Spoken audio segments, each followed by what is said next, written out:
Hey y'all, welcome to Geek Freaks. I am Frank, and today I'm joined by Thomas. Hello, everybody. The San Diego Comic-Con come down is real. Yes, it is. You've been very busy this weekend.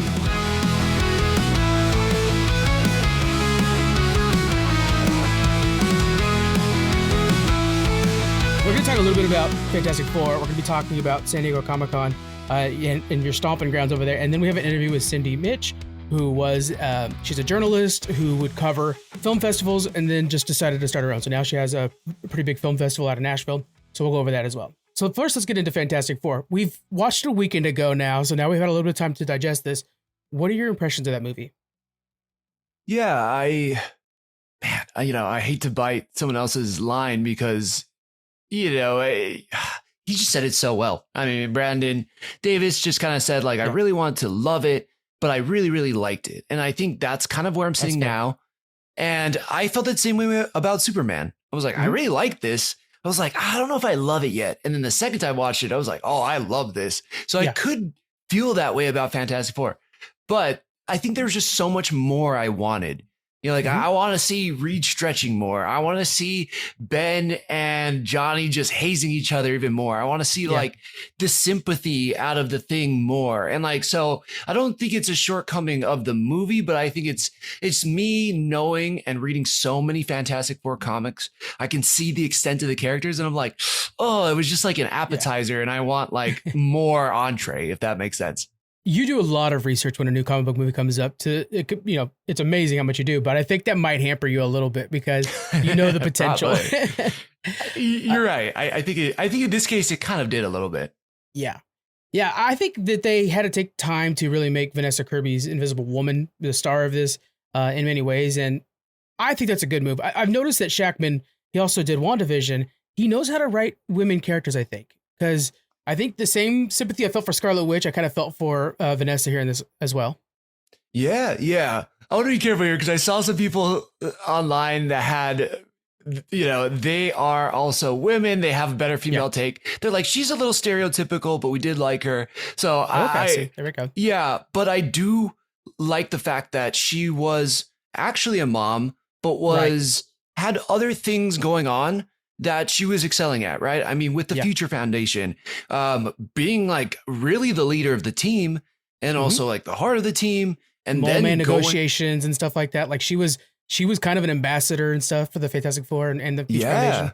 Yeah, which was so cool. And she carried a lot of the emotional weight, I'll say. At the end, I kind of felt like Pedro got to shine, as are we going spoilers here? Let's go ahead and shift into spoilers. Yeah, go ahead. All right. Yeah. I just think at the end where, Franklin has to bring her back. Man, Pedro, like if you need someone to cry and be emotional, dude, that guy he'll get you. He got me a few times in that one. The birthing scene was intense. And as somebody who just found out this year that they have a little boy on the way, man, I will say this movie hit so different. Like this movie came out beginning of the year. It might have hit me in a completely different place, but there were just certain moments where they're like, we're not going to give up our kid. And one of the best lines I think in the movie was like, I won't give up my kid for the world, but I won't give up the world for my kid either. And I really liked that. I thought that was like really strong. And I'm like, dang, all right, well, they're in between a rock and a hard place. How are they going to figure this out? And I thought that last the way that final scene was set up was pretty damn heavy. I thought that was awesome.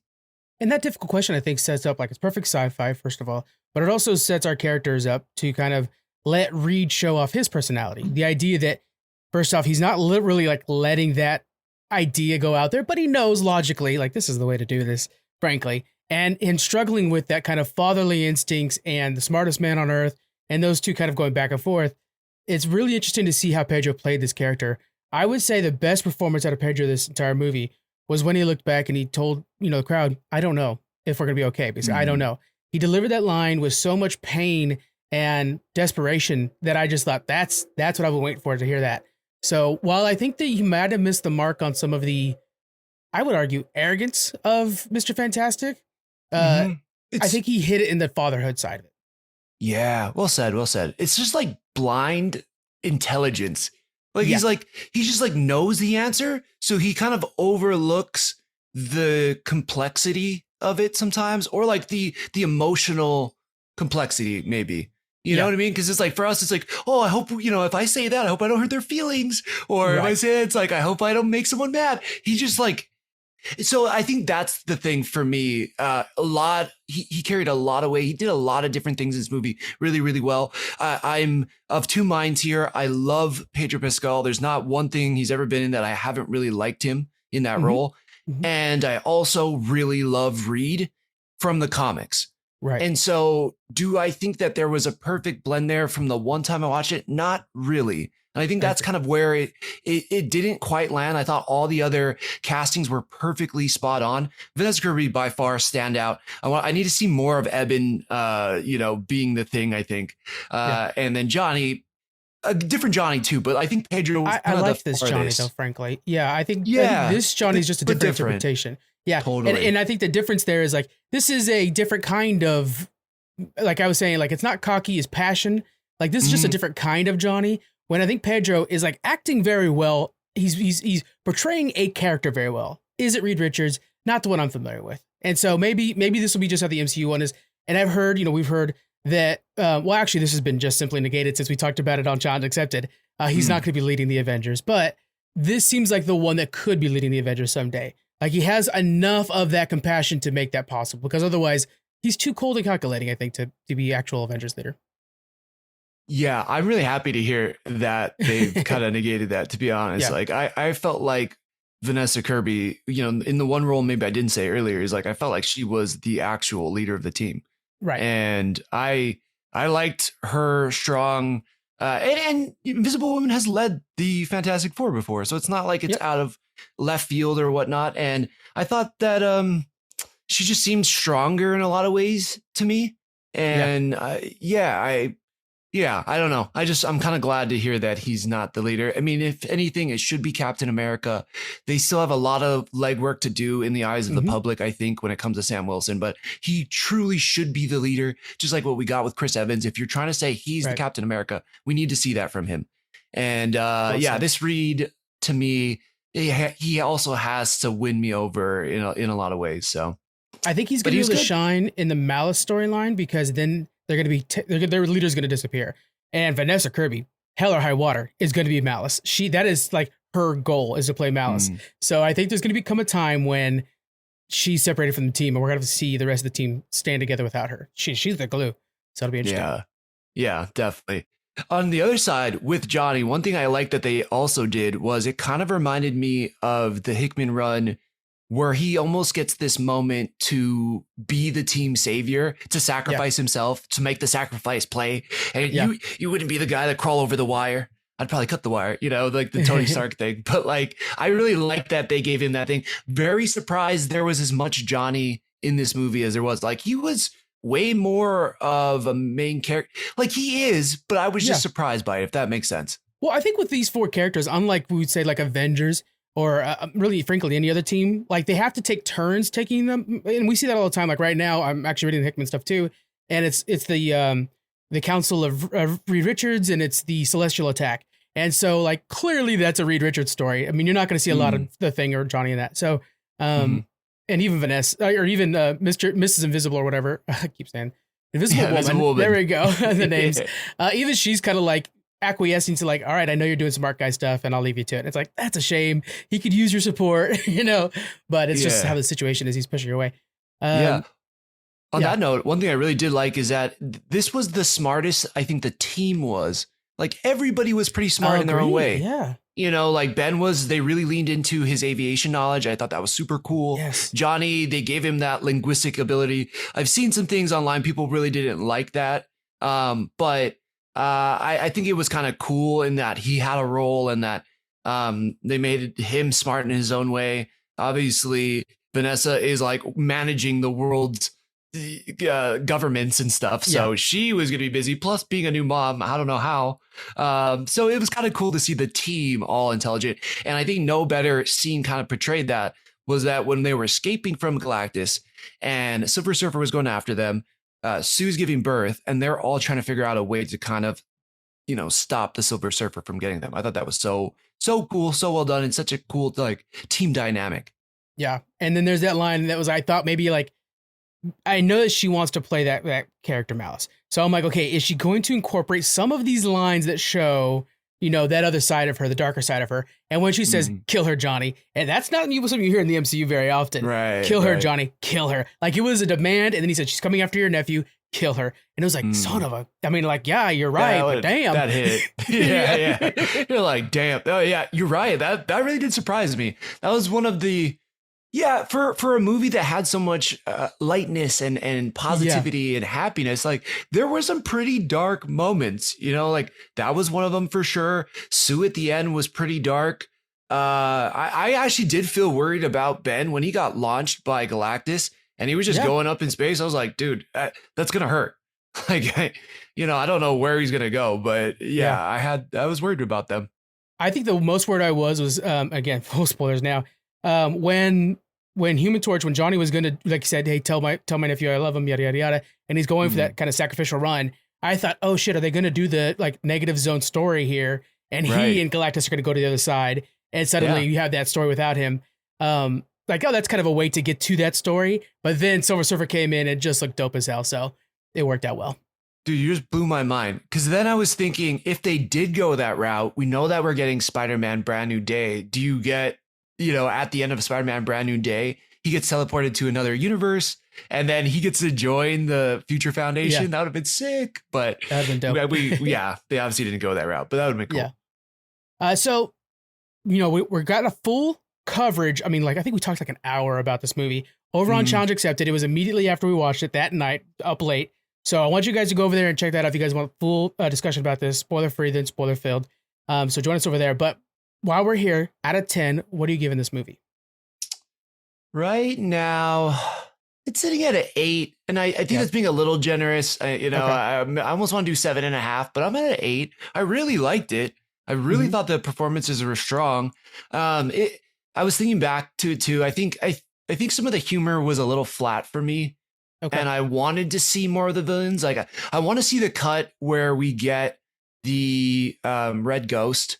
John Malkovich. Shackman literally said today, there's no director's cut. You won't see Red Ghost. He literally said that. That's directed that's to a bummer. you. I know, but it's it was filmed. It's there somewhere. Right. Okay, even show us the pre-viz version, when we used to get that on director cuts. By the way, shout out. We're going to be talking about San Diego Comic-Con, but I literally went to a panel called The Value of a Director's Cut. And it's a shame in the streaming area that we don't get director's cuts because of this kind of stuff. It's expensive, but this one I want to see 20 more minutes of them fighting villains and monkeys and that mastermind and puppet master and exactly. Blast. I'm giving it a comfortable 8. I feel pretty confident that it gets an 8. Doesn't need to go any higher than that. Very fun watch, and it was really nice to see a Marvel movie that wasn't as connected to everything else, and kind of felt like I'm not one of those idiots. I'm sorry to be negative. That feels Marvel lost it. Marvel's bad because of Ironheart or whatever. No, Marvel's never lost it. They were trying things and some things didn't work. And so I'm not saying Marvel's back, but I'm saying this is Marvel returning to phase 1 and 2 form. And they needed to do that. And I think that everybody seems to be kind of on board with at least that sentiment. So comfortable 8 for myself. Yeah, that's cool. Yeah, definitely. Yeah, you know what? I mean, in a different way, it is kind of on par with Deadpool and Wolverine, where people last year were like, "Oh, it's so back already," So it's and then we both really enjoyed Agatha. That show was surprisingly amazing. So, I completely agree. I'd argue Thunderbolts is worthy of saying that they're back because, holy cow, that movie sits with me, and it's almost available now for regular home watch. Yeah, but then it's crazy because then it didn't make money. Yeah, but I love how Kevin Feige even said, doesn't matter. The reason he didn't make money is because the character was from Disney Plus. He recognized that Disney Plus is a bad idea for Marvel, and so he's going to make some adjustments there.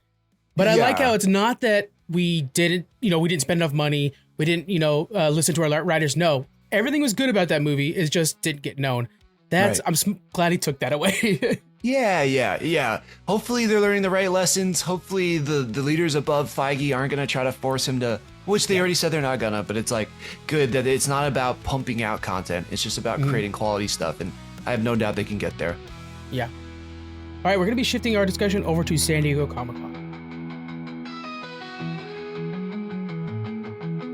So you were at San Diego Comic-Con all over the place. I was soaking up these pictures you were posting online. Can you kind of give us a rundown of what the event was like, and then we'll break down some of the things you actually did there? Yeah, it was madness. Yeah, like that's madness. Fair. Okay, so you can get it's 4 days with a preview night on Wednesday. Right. Preview night was like, is this Saturday? There's so many damn people on preview night.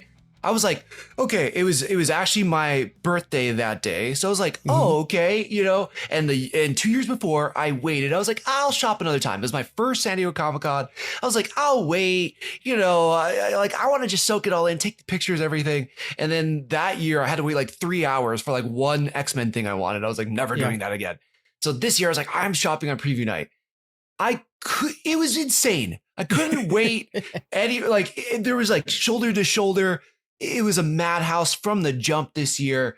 The booths went all out. Marvel booth was phenomenal. The DC booth was more shopping, but they had the Superman logo in there. But the art on the outside was like homage to DC over the decades. Jim Lee even said it himself. He was I tried to highlight every, you know, he was like, this is a big year for DC because we're coming up. It was either the 90th year or 100th year of DC, or maybe he said 10 years from now would be the 100th. But either way, they had to have all this art from over the decades around the booth. It just was like a beautiful looking space. And yeah, like if you're an anime fan, anime was huge this year in booths. There was Viz, there was Crunchyroll, there was Funimation. All of them had their own crazy booths there. Of course, you had comics. There was the artist alley of all the artists that you know and love who are doing Marvel, DC, Image. Like, man, Image and Boom Studios had a sick booth. Like, I'm happy to hear that because they've been stepping it up in the comic book side of things. So I'm glad that they see that's going to reflect in the cons. Definitely. I walked over there and I was like, oh, there's Amy Jo Johnson signing her $100 Pink Ranger exclusive comic. And it was, I mean, just like an insane cover, a hard copy hardcover book. Beautiful. Image was shelling out to Dark Horse had a similar space that they saw last year. But again, the art around the booth too was just super cool. Really doing up Umbrella Academy and so Comic Space was definitely firing on all cylinders. And then how about the cosplay? I feel like this year was kind of a step above. Galactus went viral. Did you have a chance to see Galactus? I didn't see it myself, but I had friends sending me it, and yes, that was okay. So the good ones were insane, right? Like the good cosplay was out of this world, incredible. But I will say it was a light year for cosplay. Like I felt like I saw so much more cosplay at WonderCon comparatively. Oh, interesting. To Comic-Con. Yeah. I wonder if it's like just too much of a hassle to do cosplay sometimes at these bigger cons. This one is hot. I mean, if you step outside of the convention center, it's pretty toasty. And granted, this was a cooler year than last year, but last year was so freaking hot. Like maybe it scared some people off. This one felt international. Everywhere you walk, someone is speaking a different language. I'm hearing Spanish. I'm hearing Japanese. I'm hearing German. Like this felt like international, you know, and maybe that stopped people from wanting to transport their cosplay. Yeah. You know, and so there was like a little bit of that, but the ones I saw, super good, just not a lot of it. I thought I'd see more. Yeah. And then panels that you were not a part of. What were some of the highlights that you went to the panels? We'll discuss a little more of what was actually announced to those if you want to, but because I know you were all over the place on these panels. Again, so packed, right? To put it into kind of like another pop culture analogy, for those people who've been to Coachella or know about Coachella, it's like when you go there, you can't see everything. So if you're like, oh, I want to see this group at this time, and then I got to run to this stage and see them, like that's not happening. You go to a stage, you're there, and you're not going to see every artist you want to see. That's how panels are at San Diego Comic-Con. That's a notch above right there. That's incredible. Yeah, and it is awesome. Like once you get in, you're like, I did it, I made it. Yeah. But you know, unfortunately, if there's two things you really, really want to see at one time, you gotta choose. You're like, I'm going to this or I'm going to that. And there was like a time where I wanted to see Robert Kirkman, but then I got to see Jim Lee, and he's like doing his interview while he's also was drawing. He's like, I never drew Mr. Terrific before, and he was like drawing Mr. Terrific on stage, and it was really cool. Yeah. He's very, incredibly talented. But then I saw him a lot, surprisingly. I saw him all over the place. I was like, okay, I want to see somebody else. Yeah. But I stayed in that room, and then I got to see Patton Oswalt and the team from Minor Threats. Mm-hmm. And man, if I didn't read Minor Threats, but that panel completely sold me on it. I was like, what am I doing? Yeah, I was like, what am I doing? This was Patton Oswalt and his co-creator. And then they brought in like a bunch of people we know. There's like Dan Jurgens up there. They have like Gail Simone writing on it. They have not Benjamin Percy, but other people who've written like X-Men comics that I've written. I'm like, the team behind Minor Threats and the spinoffs is like fire. Yeah. So it sounds really cool. All the collaborations, all the art. That was a really, really cool panel too. And then the rest of it was kind of, the last one that wasn't really friends for me that is kind of sticking out was I finally got into Hall H right at the end on Sunday, pretty much yesterday, right at the tail end for Queen Latifah was hosting, and it was George Lucas, Guillermo del Toro, and like I don't remember the last guy's name, but he's kind of in charge of the museum. That it was a talk around the museum, but yeah, they were getting into some deep, heavy themes even. And I was really blown away. Like, there's a point where George Lucas was talking about God and what he thought about like God and how art and the stories that we tell and what it means to be human. And I'm like, what? It felt like going to church on Sunday. It's his first convention, so he had a lot to get off his chest. His first San Diego Comic-Con. Yeah. Apparently. Yeah. And then Guillermo del Toro just came in there with like bangers.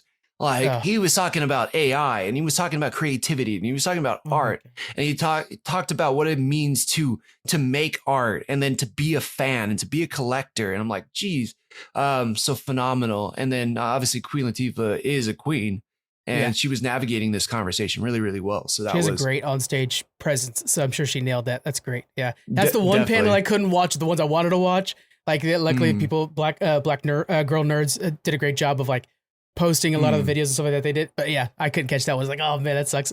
So, yeah. Some clips will come out from it. I hear, but they were dropping knowledge basically. Now you weren't just sitting in the audience on these panels. Tell us about the ones where you actually participating. Yeah, more just supporting friends. I went to my friend Derek's from Underrated Movie Podcast. Phenomenal panel. He had actual screenwriters on there and directors, and then other podcasters that luckily I've done episodes with and everything. And it was just really interesting talking about the value of the director's cut and how that's kind of gone away with streaming, and how every once in a while, if fans are vocal and they're really passionate, you might be Zack Snyder and get $70 million to make this off the wall extended edition movie. And that is becoming rarer and rarer, and how it's kind of sad in some ways, and how sometimes the director's edition is the definitive edition, much like Zack Snyder or much like Lord of the Rings. It's like right. So that's actually the vision they intended. Cool. Shout out to Derek. I'll put a link to his podcast, guys, because he is very knowledgeable and he's always worth the listen. And we had a chance to have him on Challenge Accepted as well. So check out his podcast, guys. The link's in the description. Now you actually spoke on one of the panels though, right? I saw you holding up your nameplate. So yeah, that one was really, really cool. The panel was called It's Not Me, It's the Game's Fault. I might have said that wrong, but whatever. We'll link to it. It's a long weekend. But I'm hanging on by a thread right now. But my friend Karosh, who is a collaborator and reviewer for Temple of Geek, and also hosts his own podcast called Save Point Stories, which focuses around a guest and a video game. But it's not just reviewing the video game. It's what that video game taught you about yourself. It's what you learned about yourself through that process, how it emotionally affected you, how it made you grow, and maybe even how it emotionally healed you. Yeah. And I was part of an esteemed group of people. I felt very lucky to be there, from video game reviewers and influencers to just people who have their own podcasts as well. Kaveh, Hannah, Lisa, Ronell, all of them are amazing creators and have these massive platforms. But we had a ton of fun, but we also went there. Like we did not hold back. There was some very personal, deep things that were kind of talked about on stage. And, you know, I felt good. I felt good up there, and we That's were able wonderful. to kind of, just That's drop mixing some, of two worlds for you with your two different podcasts, kind of totally. going into the mental health and going into geek culture, blending into one. That's Thomas, you know? That's perfect. Yeah, it really did.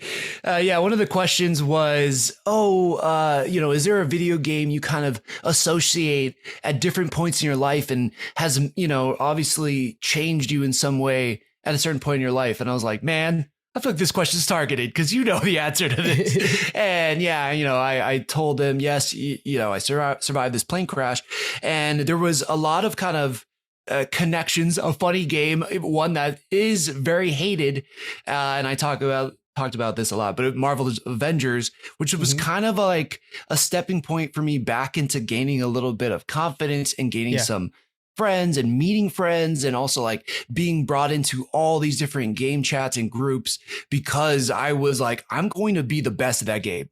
Obviously, the game ended up being what it was, but I was in the beta. I was like, I'm going to master this game. And it really kind of got me back into that world, and like, all right, I can still do this. You know, like my hands have kind of changed, but I can still play this at a high level. And so it was really cool. And it was a great panel. You got to have been great on that. What do you do to prepare for a panel? You've kind of done a few of these now. You're starting to get warmed up. What does your preparation look like for panels? I think for me, I mean, he did a great job. And again, shout out to Crosh. Cujo Prime on Instagram and I think everywhere. But he broke it down. He gave us like detailed questions of how it was going to flow. And truthfully, I try not to over prepare for anything. If I know where, I'm very big on letting the conversation go where it needs to go. And so I kind of just tried to find answers for the questions a little bit before the panel, like a few days before the panel. And then I kind of reviewed them right before the panel. And then I was like, let's rock and roll. You know, what comes up for me, as long as it's honest, as long as it's fun, as long as it reminds me of a good time or even a sad time that I think can help people, I'm all for that. So that was kind of it, you know, said hi to the guest or I guess my other panelist, and we just kicked it off. Yeah. One of the newer things coming to bigger conventions, San Diego Comic-Con is probably the best one for this, is activations. Squeaks and I, he's texting back forth all the time, and he's like, hey, what the hell is up with this like Peacemaker bar thing? And what's Thomas doing with Old Spice? And I'm like, dude, this is the new thing, man. They're doing these activations. This is the hit new thing. And so can you kind of explain what the deal is with these activations? I know people just see pictures online. Yeah, another reason why I couldn't make it to as many panels, because there were so many. And the thing about San Diego Comic-Con that's different than other Comic-Cons is that the activations aren't just at the convention. They like pour over into the city. Like every hotel and restaurant and bar, like pop-up bars and everything.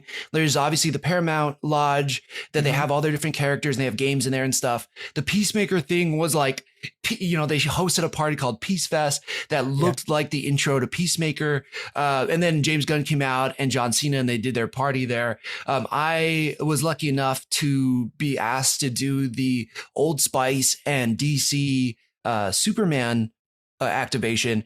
And it was way too cool. I don't even know how I got to do it, but they asked us to come in.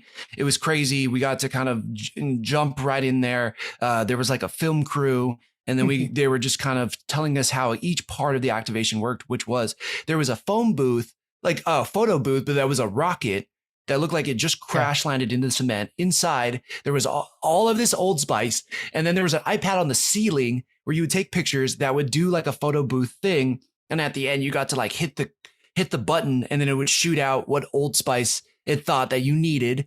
And then on top of that, or I guess related to you, which I needed all of them because I stunk so bad from sweating. It's a lot of walking. It was a ton of walking. Yeah. And then over, they had like another area where you could recreate Action Comics #1 with Superman holding up the car. Wow. And we went crazy with that. And like, they're taking photos of you, and then you come out on the side and there's like another photo section. And then one of the cool things that wasn't really highlighted in that video was that you could scan this QR code, and then you punch in your information, and then you take a picture of this life-size or a man-sized bar of Old Spice. And Mhm. on the side, Superman would digitally pop up, and then it was like a Oh, wow. game you could play while Superman was there. And if you won, you got to win like an extra prize. We didn't win, so I don't know what the extra prize was, but Yeah. it was like a really cool interactive game. And then there was like a DJ there and like a lounge situation. So that was just one of the very cool activations, along with like Predator Badlands. Yeah. Yeah, Clown in a Cornfield. I don't know what that was. Just Yeah, so I many want to though. say Twisted Metal. Maybe that's part of the. Oh, Twisted Metal. Yeah, Twisted off Metal the had a side. thing going on. Yeah, yeah. Yeah, eBay had a really cool thing, and you don't think about eBay, wow. but they had like these live auctions going on where they Yeah, brought in that's incredible. people. Like Jim Lee was like signing something and then auctioning it off, like a very rare DC That's comic. insane. And then you could stream it online, and then you could chat with him on the. It was really like eBay's booth was cool. Yeah. Well, and then one of the kind of crazier booths I saw was AMC. Had their booth doing just popcorn buckets, which is like, that's crazy that AMC decided to get a booth at Comic-Con to sell popcorn buckets. They sold out of Fantastic Four ones like the first day. It was so fast. I know. Yeah. My wife popped up and she goes, "You think Nicole Kidman's back there?" And I was like, "Oh my God. That's oh too my good." God. That would have just been smart. They really should have like hired her ass to be out there. Yeah, or at least just had like a pop-up or something, like everybody would have taken a picture with that. But yeah, AMC, another pretty cool booth for sure. So what do you tell somebody who's never been to, let's say, any convention, but like, of course, this is the big dog, to get them to go to a Comic-Con? Their local one especially. I know there's people out there in like Indiana that need to find a local one. You just don't know what you're going to get. And if you're slightly a fan of anything, and something tells me you're probably a fan of something, if you're listening to this podcast, you should go, because so much now, we see people interact online. It's on social media, and like, that's how you communicate. But being around people who love the things that you love, who appreciate it like you do, you just get to chat with them for a second about Superman, about Star Wars, about Fantastic Four, Marvel. It's just like, you can't help but just feel so jazzed and just feel like, oh man, this is just amazing, and you just never know who you're going to run into. You never know the conversations you're going to have. You never know the friends you're going to make. But I will say, hydrate. If you're going multi-days, make sure you're hydrating. Don't do what I did. Eat more than one meal a day. I'm not going to tell you not to drink, because I was doing it with a bunch of friends and we were having a ton of fun, but maybe, have some food, more food than I did, and wear comfortable shoes. And if you're feeling it, cosplay. Oh, last thing. And I think this is the biggest thing. If there is somebody you are a fan of and you really like their work and you're feeling shy, you're feeling nervous, they want to speak to you. They want to hear from you because they bust their ass making this art, making this work, and they want to hear how it affected you, if you liked it, what you didn't like about it. They'll appreciate it. So go up there and just say hi to them and talk about their work, because they're there for you. I can't agree with that advice more, man. There are so many times when I was kind of, early on in the podcasting thing where I'd be like, oh, I'm too scared. But I have never come across a celebrity that has been mean. Like they truly, if they're at a convention, they know the deal. And so they're all down. That is some really good advice. I'll throw into, like, it's okay to take breaks. Sometimes the best thing you can do at the moment is just to sit down somewhere and just soak up the environment, because you're in a place where you are 100% accepted for the thing that you grew up hiding. It is such a unique environment and so welcoming. So if you can make it to San Diego Comic-Con or the upcoming New York Comic-Con, which is coming up very soon, great. But if not, go to your local convention, meet your new friends, and that's the way to go. So that's definitely absolutely. Just be respectful. Be nice and respectful. Yes. Yeah. That's really good, Cole. Thank you so much for sharing San Diego Comic-Con with us. I really appreciate it. And then I'll also, in the description, guys, I'm going to have a link to Thomas's personal Instagram. Follow it up. You get all kinds of cool pictures. He's hustling. The next con, what are we going to? What's our next con? I know now you are like in a daze. So I mean, I'm excited for it. This is one of my favorite ones. I need to heal a lot, like emotionally, mentally, physically, before we go to it. But LA Comic-Con is coming up. It is one of the best, in my opinion. You want to talk about like movie stars and TV show, and there's some heavy hitters there, and it's just a little bit smaller. It's a little bit more accessible, I think, than San Diego Comic-Con. Yeah, if you're there, come say hi to us. I mean, definitely want to try to be there. My ass will be there. I don't have to babysit anything. I will be there. So I'm super excited for this. Come meet us both over at LA Comic-Con. That'd be a blast. Let's shift into our interview with Cindy Mich. Cindy Mich is an award-winning journalist, filmmaker, and media host of the Sins Chat Corner on PBS. And she's the founder of Art is Alive Film Festival.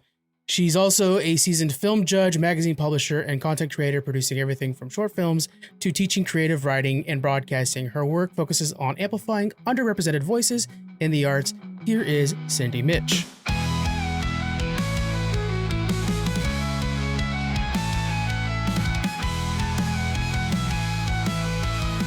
Thank you so much for joining me, Cindy. How are you doing today?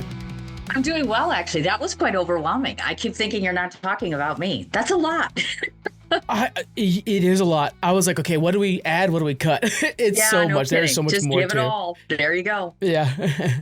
So first, let's go right off the bat. If you guys want to follow along, I'm going to put the link to Cindy's website in there so you guys can go through the extensive bio and check out how very, very active you are. Because it's a lot going on. That's great. Yes. So first off, let's go ahead and get into kind of your origin story here.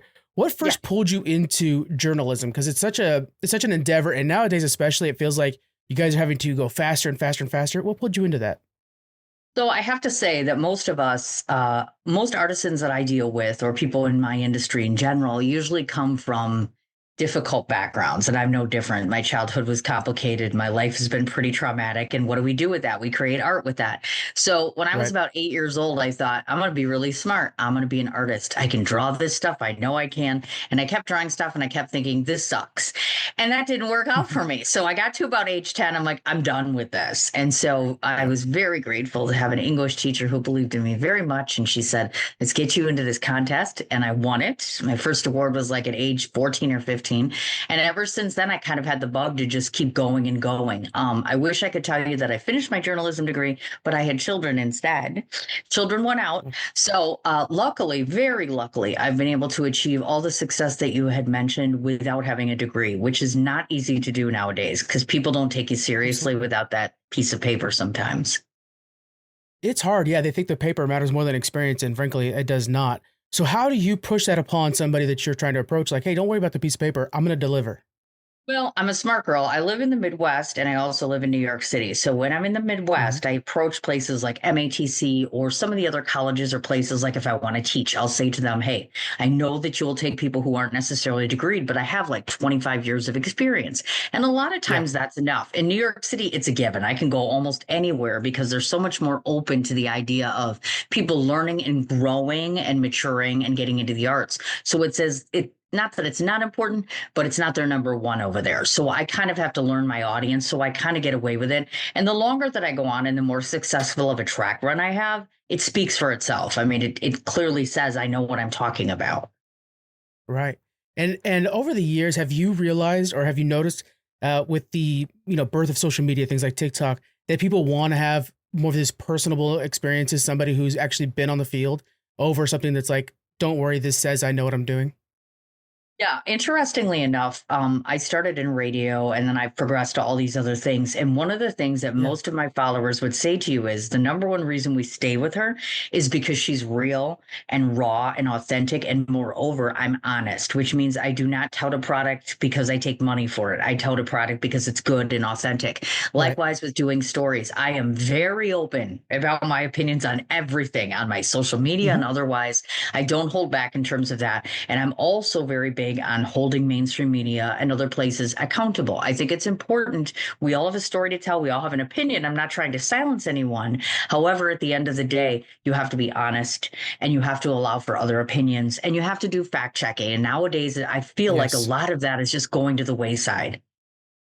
Yeah, it feels like media literacy has fallen away when we need it more now than ever, when you have to butt up against what seems like AI or fake information or whatever. So yeah, it takes journalists like you and the people like that to really set the standard for us. I appreciate that.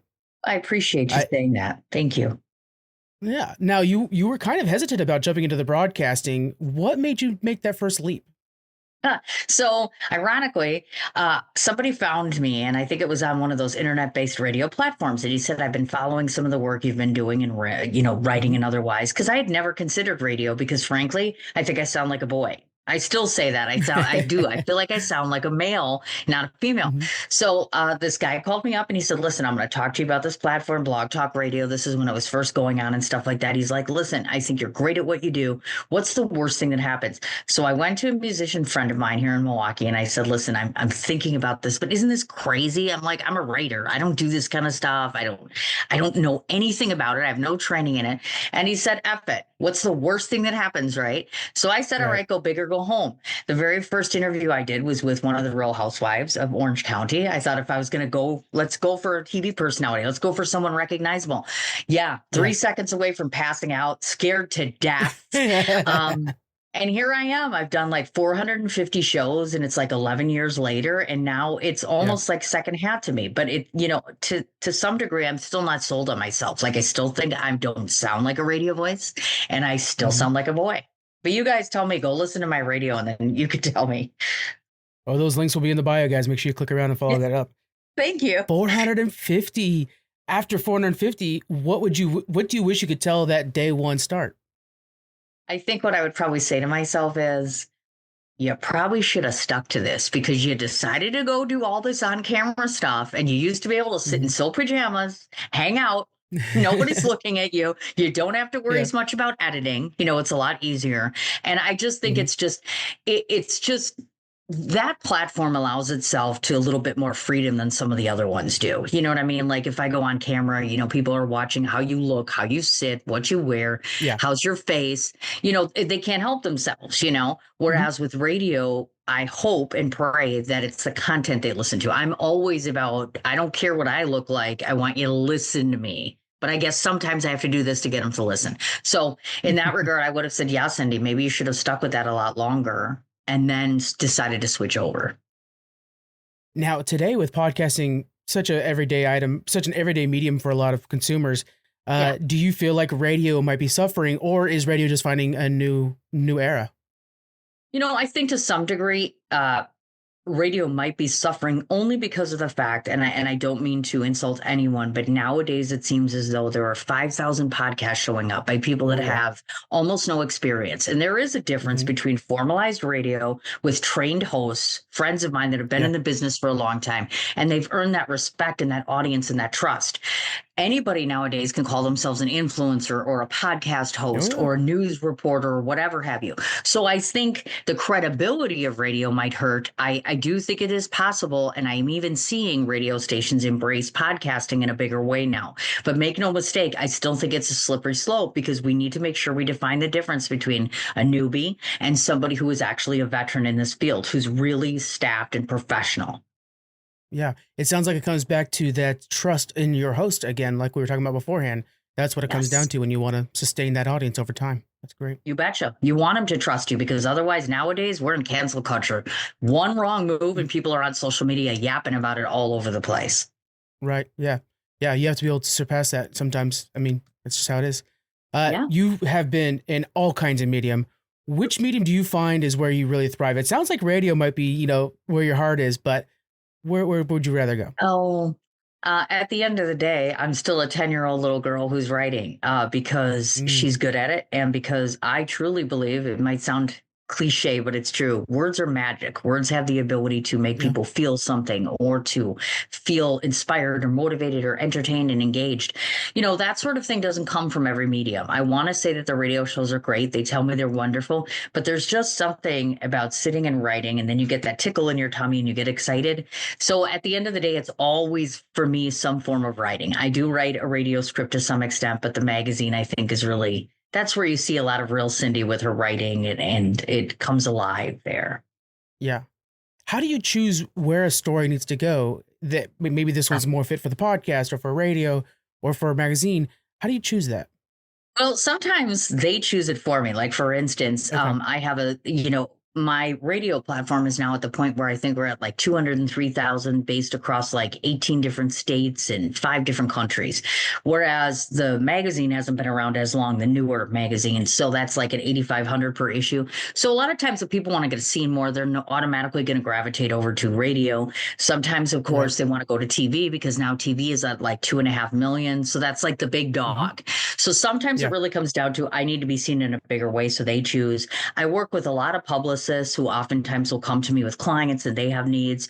I have friends that are artists and I have a big heart for people that don't get seen. So I'm constantly reaching out to my friends. Let's do a feature Yeah. on you. Let's have you come on the show. People don't get seen just by sitting here. And I'm sure you know this. People sometimes underrate the value of media. They don't understand that they Yeah. need to do things like this so people will follow their products and they'll get Mhm. farther. They just don't seem to get that. So I'm kind of there in their ear all the time, like, yeah, remember me? Yeah, you need to do an interview. How's anybody going to know who you are? You know what I Yeah. mean? Yeah. Yeah. We joke around oftentimes, like if you're a podcaster, for example, it's about 10% behind a microphone and 90% of marketing. And Oh, you God, become yeah. a marketer real fast. Have no Yeah. choice. You have to. It's just how the game is. You bet. Speaking of your, your heart is in writing, it sounds like, Yeah. with Elegant Expressions magazine, it seems like such a deeply personal project for you. What does that publication represent for you? Well, I think every time I look at it, what I keep saying to myself is, all these people that never got published before, they're getting published. People that have only had a Yeah. minimal audience are going to get a larger audience. For me personally, it's me being allowed to cover the people I want. I don't think people realize that when you dedicate to writing to newspapers or magazines, which I've done, you have a managing editor, like it or not. And it's not Yeah. that I have an ego. However, oftentimes if I would pitch a story like this to another editor, likely they're going to say, no, we don't want to cover this. This gives me the freedom to be able to cover any event I want, cover any person that I want, even if somebody else doesn't think it's news. And also to be able to dabble into investigative journalism, because not everything I cover is just arts and entertainment. So it allows Right. for freedom. It allows for expression. And most of all, it means something. The last magazine that I had, I ran with my better half. And when he passed, I thought, I'm not doing this anymore because we ran a magazine together. And I've realized that, yes, I can have a new entity, obviously Elegant Expressions, which I like that title. I had to sit and think about that for a while. But it allows me to be closer to the person that I really am, which is I'm just a regular author at heart. That's pretty much it. That's all I am. Yeah. What kind of voices or stories are you trying to draw attention to or elevate with your work? I think one of the biggest things for me is in the film community. I think independent films and their actors, directors, producers, people have no idea how complicated it is in this industry right now because we don't get all that money handed to us and we don't get marketing people to work with us. There's a lot of benefits that Hollywood gets that we don't. So it's important to me to spotlight that. It's important right now for me to do small business owners. It's important for me. And even though, yes, I'm a conservative person, it's frustrating to me that all these grants are drying up. So I'm trying my best to get to arts establishments or people that rely upon grants that may not get them now. That's another big hot topic for me. Also, another one being, and this might be because I do PR work for a Holocaust survivor, I am not happy with a lot of the hate that's going on right now. And so I've been trying to push a narrative of instead of everybody hating and fighting with each other and finding reasons to complain, let's find reasons or messages of unification. So that's another one too, is finding ways where we can all kind of meet in the middle. Yeah, and elevating things like that, this idea of communication and peace amongst each other, sometimes gets drowned out by the people who are yelling the loudest. And so it's hard work what you're doing, but it's needed. It'll be a legacy that lasts longer than any of us. I hope so. I'm crossing my fingers. Yes. How has your experience in journalism changed your filmmaking approach? Because again, you're shifting so much. What are you bringing forward into filmmaking? Well, one of the biggest things that people tell me is twofold. First of all, by creating the film festival, I've brought that world something it doesn't normally have. For those of you that don't go to independent film festivals or even the higher ups, a lot of times, once again, it's really about smoke and mirrors, celebrities, red carpets, big screenings, all that good stuff. A lot of the attention goes to that. And people forget about the art of cinema, a la Art is Alive Film Festival. It is all about keeping the art alive. The other thing that I never notice is that people who get into film just want to make movies. Authors just want to write, but there's a business to it. So I decided that I'm going to use my festival to teach them the business end, get them attention media-wise, get them reviews, get them distribution. I'm a one-stop shop for that reason. So it's important to me that they get seen because that part they don't seem to quite understand, So the biggest difference, I think, is when I'm doing journalistic stories and journalistic work, I rely upon fact and research and all that stuff. On the flip side of the fence, on the film side, I'm trying to get them to learn how to do the business end, to learn how to get distributed. And most importantly, the art of film can also be used just like I call it the art of journalism. A good story is a good story, whether it's from a journalistic standpoint or a filmmaker standpoint. The difference is mine gets seen all the time. Theirs don't. I'm also very concrete in what I want to cover, and I'm very passionate about it, as are they. But I have more resources than they do. So I'm just trying to open up a door for everybody to be able to go through. It sounds like there are some commonalities, though. The idea of hooking somebody into this good story and making sure that they stick around for the entire thing, that you're having that spans beyond journalism and filmmaking together, you know? Yeah, I absolutely think so. I've always said that there is a tie. I think across the board, artists in general have a lot in common with one another, and the lines do cross. I mean, there are very parallel in different ways. People just choose not to look at it that way. They're like, oh, she's in media. Well, I'm in film. And they always separate the two. But I'm like, if you think about it carefully, one relies upon the other, and they should. You know what I mean? I think it's all about the storytelling component. And let's face it, if you have a good enough story, you can sell it. I mean, Hollywood, I don't know. I mean, That's they kind of yeah. just say, you know, here's Chris Hemsworth. We're going to hand you like millions of dollars because it's Chris Hemsworth. But if I tell you I have a great story, you know, like I did a series on medical misdiagnosis, and sure, I'll try to pitch it to the big dogs, but I have no illusions that they'll pick me up, even with good numbers, because it's not Jane Fonda doing it or Barbara Walters doing it or whatever. You know what I mean? Right. So there is a game and a whole society around, you know, it's a hot mess. That's the best way to put it. Right. And as much as you're saying, like, people don't realize that there's less of a division between different things, on the consumer side of things, it's all about using your time wisely, right? Yeah. And so I have X amount of time after work every day. Am I watching Netflix? Am I playing video games? Am I sitting with my kids and playing board games? And it's no longer you watch TV. No. Even an hour on TikTok is competing for your time against a book that you need to read. And so I'm sure that's very difficult on your end, trying to teach people. You're competing against everything, not other shows anymore or other movies. Oh, God, yeah. You know, and I just said this to someone the other day. I was speaking to a person who runs a public access TV channel, and I said, that's another thing, too.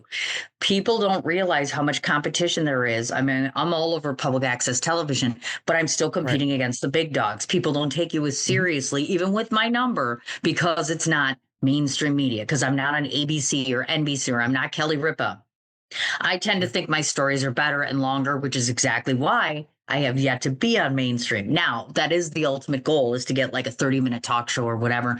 But, you know, obviously that's going to take far more work, and they need to realize that these 5-minute sound bites that they do are not interviews. They're just sound bites on television. Yeah. So, yeah, I think we have a ways to go with industry people respecting one another and opening up doors for each other. Yeah. And then let's return to Art is Alive. Where do you see this project going, this film festival that you've put together? How do you want to expand that? Well, I was just saying just the other day, I'm so fortunate. I've been working my tail off this year. So this year is likely the largest one we're ever going to have. It looks like it's going to be 5.5 or 6 days this year. I will have probably 70 films this year instead of 50.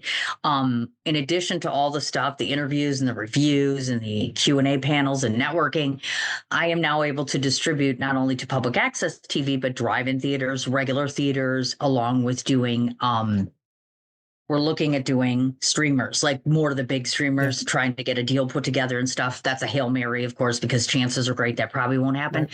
But I'm getting indies seen almost every place you could possibly think of. We're even pitching some of the TV networks, because I'm like, if you're going to compete against Hulu or the folks that go to Netflix, they have to see that you're everywhere. This is really the only way to do it, because the well's kind of drying up in independent film. So it's kind of like, if you don't have a named person and you don't have 1 million followers, you better be getting all over the place and seen constantly and having theater runs and all that good stuff. So you really have a very big plan for Art is Alive. When you saying going to streamers, are you saying like making a 7-day event on, say, we'll just throw out Netflix, that people can tune in and catch up on all these different short films? Well, what typically happens is it's a hybrid event. So I have the live event in New York City, and then the visual or virtual event is live on, like, let's say Vimeo, some of the public access TV channels, some of the drive-ins are going to run it. So you have multiple places where all these films are streaming at once. Then once the festival gets done, all the winners and the nominations, automatically gets sent to all the distributors, independent streamers, like the film hubs and Screen Indies and stuff like that. And then they come back to me and say, okay, we're going to pick all these up. So they can literally go from my festival to being distributed, which is kind of the goal. It's similar to what a Tribeca does or Sundance does. I wish I could say that, of course, yes, I have great contracts with Shudder TV and Tubi TV and, all the big ones. We're working on it. I'm only one person. So for this, I think I'm doing okay.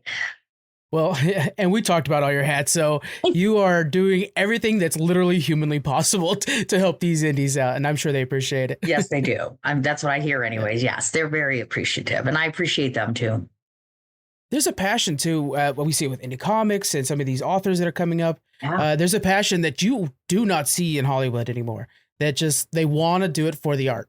Yeah, and it's sad to me because I'm like, there are some projects out there that I'm just like, if indie would have had that kind of money, we would have done a ton of films, because independent movie makers make a ton more movies than Hollywood ever will in a year. Obviously, our budgets are much smaller. Our salary asks are much smaller and things like that. Plus there's the whole union thing and all that stuff. But it does make me sad that they've forgotten. Case in point, Sundance was started by Robert Redford. When he first started that, his whole intent was to help the independent filmmaker. Nowadays, it is nothing more than sales agents and PR parties, and people can't even get into screenings. It's just not great. I know that everybody wants it because it's a top tier festival, but they've lost track of the art of it. And so again, we go back to art is alive. That's why I think I keep hearing people say, yeah, you know what? We don't get this kind of thing at other festivals. And that's why I wish everyone else would do the same thing. And we could all have a chance to get closer to being that same Hollywood level, Art is Alive sounds like such a wonderful festival. I can't wait to participate in watching. Oh yeah, it's amazing. So what kind of follow-up are you providing? It really feels like if you're an independent filmmaker and you're not sure what to do next, you know how to make, but you don't know how to market, and you go to Art is Alive, what kind of follow-up can these filmmakers expect? Well, I mean, I think one of the things that I hear a lot from people is that it's a collaborative community from the second you get accepted. So for 3 months, you're talking to every person that's part of the entire festival via email. You're having chat groups and you're talking and meeting and doing all that stuff even before you get there. And then we have distributors there. We have media there. We have myself there. We have panels. This year, I think we're doing film packaging and film distribution. And I'm also doing a panel on product placement. And in case I forgot to mention, I also do film PR. And I wish I could say I don't have to do it. But the reality is so many filmmakers just either don't want to do it or don't know how to do it. And so that's another big component here, is being able to come to them and say, listen, if you need some assistance, if you don't know how to do this, I can do this for you. And then the next time around, you don't need somebody else, because now you know how to do everything. I mean, my goal when I do PR is not to have them marry me forever. That's what I call it, marrying me. I'm like, you don't want to be married to me forever. You want to get what you need to get and move on with your business, because let's face it, indies are not, independently wealthy. They're broke. We're all broke. So it's like, do what you got to do, get the business done, and move on to better things. That's the hope.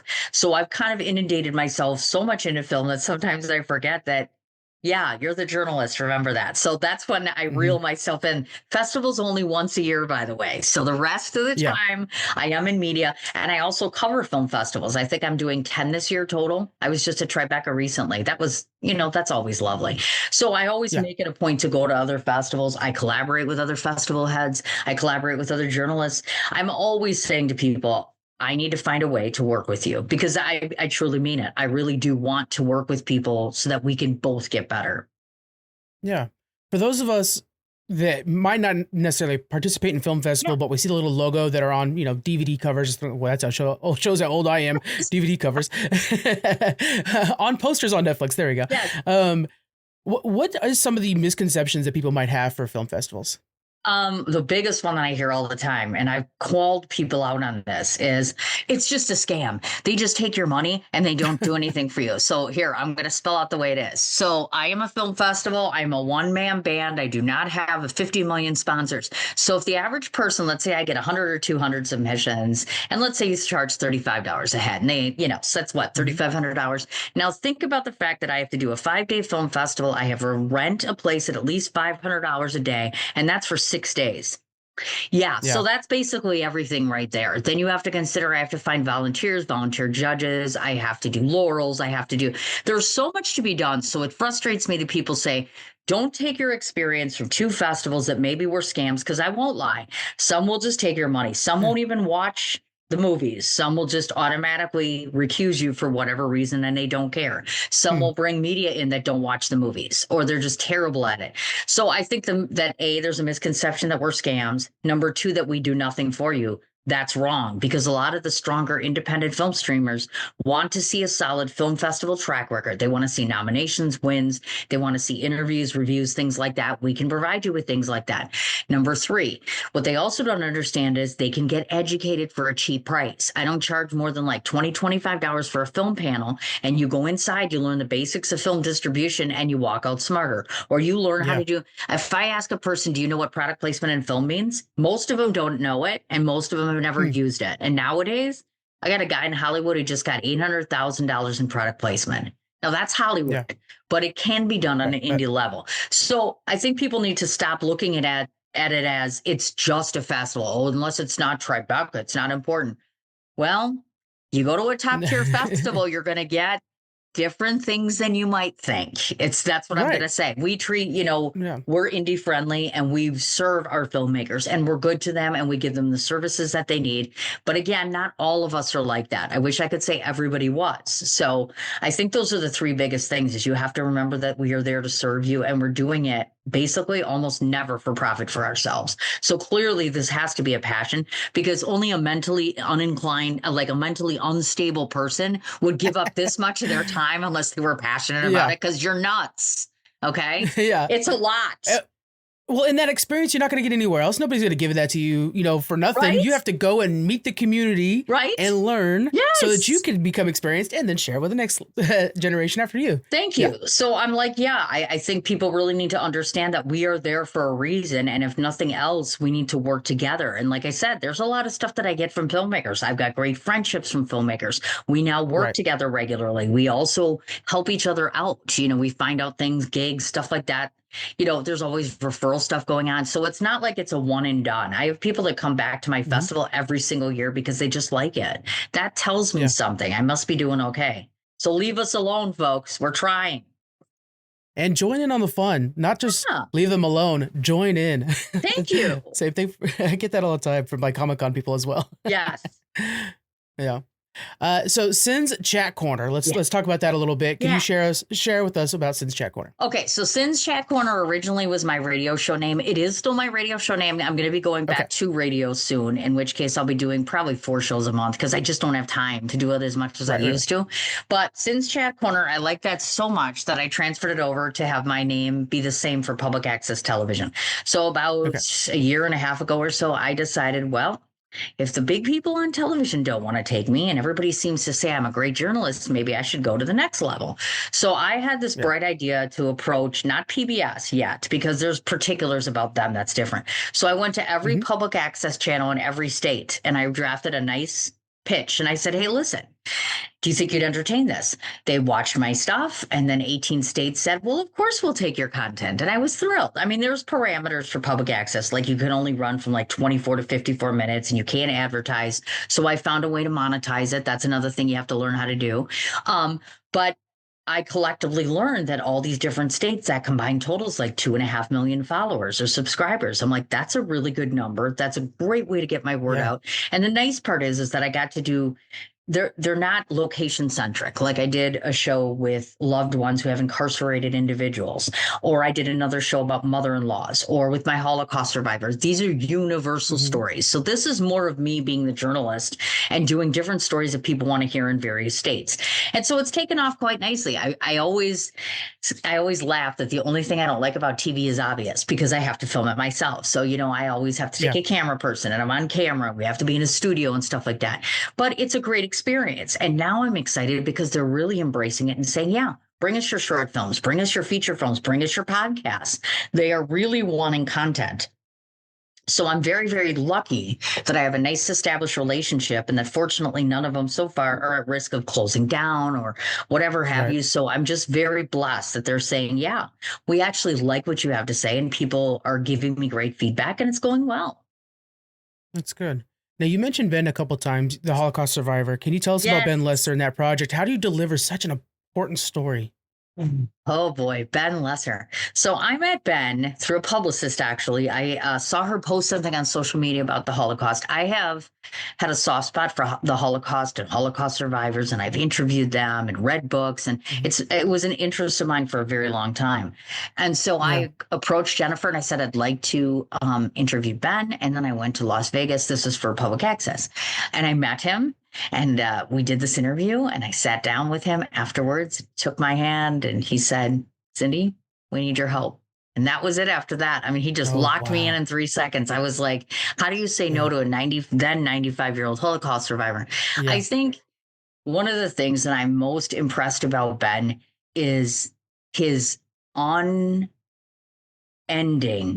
need to make people aware and educate and to push this Yeah. message of love and not hate. He was recently in the hospital not so long ago, and he just never quits. I mean, he still did a Mhm. presentation a few weeks later. He never wants to say no to anyone. He is likely one of the kindest, most educated souls I've ever met. I have learned so much about humility and gratitude, and also just about how fortunate I am to be breathing and not living the same reality that he was. I mean, he is a living miracle. If you read the book Yeah. or if you listen to his story, he should have died 3 or 4 times over. And he went on to flourish, and he opened up his own curriculum. He's literally got his entire Mm. Holocaust curriculum. He's got his memoir. He's got the Zakor Holocaust Remembrance Foundation, his own jewelry line, his pins. And now I am so blessed that I get to be the person who's writing his screenplay. So there will be a movie about Ben Lesser too. Yeah. How's that process going for you right now? I know you can't Uh, spoil anything or give too much updates, but I wish I yeah. could say it's done. The problem Okay. is this: I go one step forward and then you get pulled away again. And then I get Yeah, of another step course. forward and then that happens. So I think what ultimately has to happen for me, for most of us screenwriters, anything that important, it will require me to take some time off, where literally it's just no Yeah. work at all and be left alone, because I'm literally doing this based on his memoir. So what matters to me is that it is close as possible to what he has. And I need his approval. So I can't make a movie or do anything until Ben reads it and says, this is what I want. Because if I disappointed him, I think I would be devastated. Yeah, of course. I mean, yeah, you're trying to share his legacy, and that can't be easy. That's a heavy topic right there for No, it sure. is. I mean, I feel the weight. I feel constantly responsible for every single thing that I do, every single thing that I don't do. I keep telling everyone he's going to be my client for 20 years because I believe Ben's going to live to be like 116 years old. I'm Yeah. about to do actually a big fundraiser for him because one of the things I said when I started doing his PR is at 96, with all he's lived through, I owe him. And yes, I am working for him, but I don't want a red cent. So I want to give everything back to him. I just think it's the right thing to do. So I'm Mm. very excited to be doing that, helping out the foundation, of course, seeing how the film is going to go.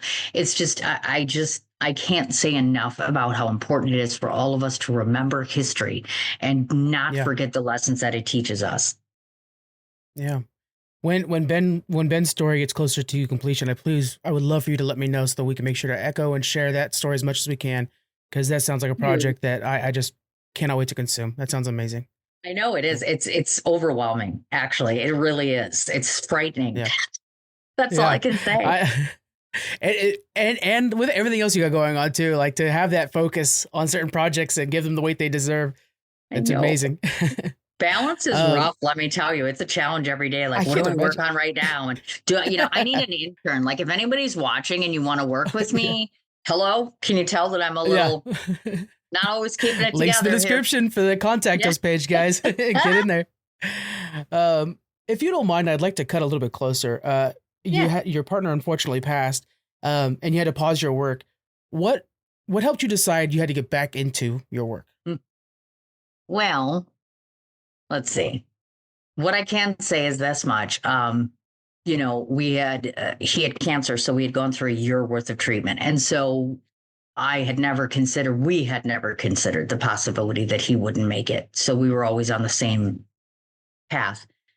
Yeah. So when I lost him, I kind of just lost all my bearing. And then I thought, well, why do anything? I mean, he can't see this. It doesn't matter. He won't be proud of me. It doesn't make a difference. No one needs me. And I mourned for quite some time and I couldn't get my wheels on straight. I knew that I definitely wanted to stay in film because it's the only thing that I had that was close to him, obviously. In fact, one of the reasons I stay there is because I keep thinking it's closer to him and that he sees me and I have done something that would make him proud. Absolutely. And that's part of the reason for going back to some of this. Part of the reason for doing the new magazine is because I can hear in my head sometimes, because he has said this many times before.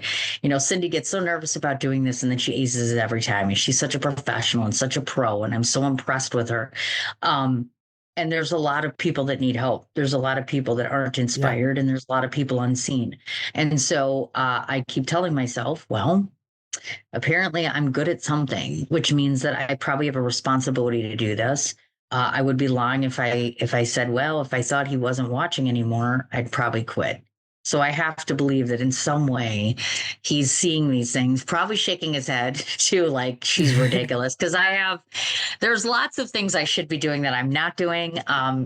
So my hope is that I can continue to help people. I can stay closer to him through doing this. I keep the festival because, of course, I met him through the festival. So that's so very precious to me, because I wouldn't have had him without that. Well, and now I'm doing a film about our story. As a means to heal, again, going back to the whole art heals. So I'm going to be filming this year, our story, and you're going to be seeing things unfold. I am not looking forward to this at all. I wish I could say that I am, but we have a very beautiful story, but it's very, very short, and it doesn't end very well. So, I'm not wanting to do this, but it's necessary. Well, I have to go on. Yeah. And I think in a lot of ways you are going on and he's going on. You kind of answered it, but I was going to ask next, do you think his voice is why you continue to lift up voices for those who feel invisible? Is there something there?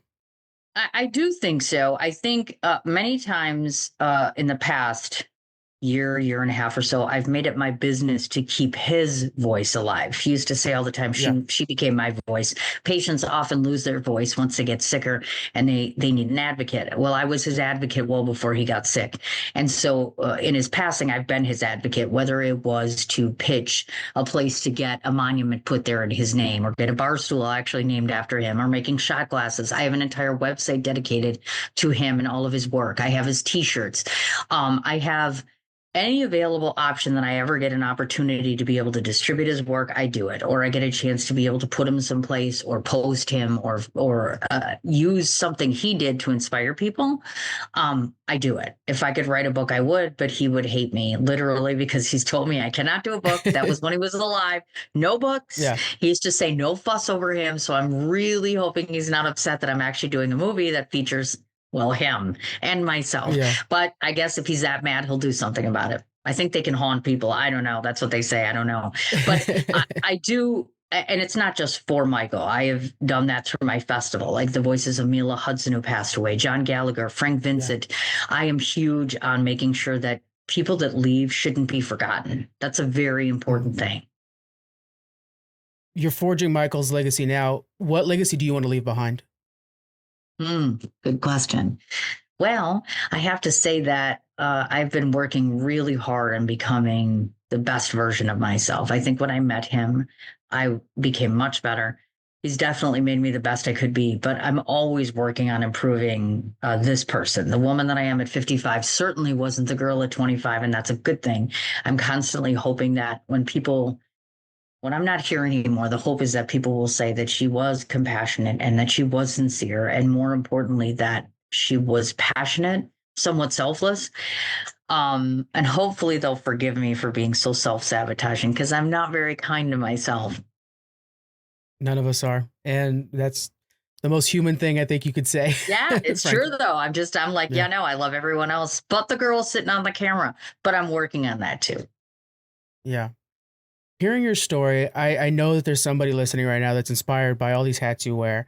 What is that one piece of advice for somebody who's looking to maybe go into writing, filmmaking, or just starting their life out in career? I think there's the golden three that I always say to folks, because these are three things that I run into a lot when I talk to people. Number one, whether it's writing or filmmaking or any occupation you get into, whether it's your passion or otherwise, don't take no for an answer. People are always so willing to say you're too old or you're too this or this isn't good enough or it's not solid enough. We live in a world nowadays where you could start acting at 70. You can start filmmaking at the same age. I got a screenplay from a 10-year-old little girl. So age is not a factor. What is a factor is if you allow other people to get into your head and you truly start to believe I'm not capable of being able to do that. I say hogwash. You can do anything you want as long as you're persistent and patient. Those are the two keys there. Number 2, you have to remember to be kind to yourself. I should have listened to that. I say that because a lot of us, especially me as a journalist, very harsh critic. With all my products, I've become very anal and very not very subjective about everything. So give yourself a break and also realize that Rome wasn't built in a day. So you have to be okay with letting things go when you're ready to let them go. At a certain point, that's it. You have to be done with it. And number 3, never, ever, ever do anything for money. I know that sounds ridiculous, meaning we all have to have a day job. But the minute you start taking up a passion or a hobby and you're doing it to get rich, it's the absolute wrong reason to do it. Because I think my success has been because I stay humble and because I work hard and because I am not looking to get rich. It isn't about success. It really, truly is about making a difference. Yeah. Yeah, you don't want to reach the end and think, oh, I have a little bit more money in the bank. You want to say, I nailed it. I did a good job. Yeah. So, and you're on that path. Yeah. That's cool. Yeah. Well, Cindy, thank you so much for joining me today and sharing your wonderful career with us. It's been fascinating. I really appreciate it. Well, thank you very much. I appreciate this time you gave me. It's so sweet. Thank you. Of course, of course. All right, everybody, I want you to head to the description now, follow up on Cindy's projects, go to our website and the extensive about us. I told you guys to check it out at the beginning of the episode. You should be done reading it by now. Make sure you check it all out. It's amazing stuff you got going on.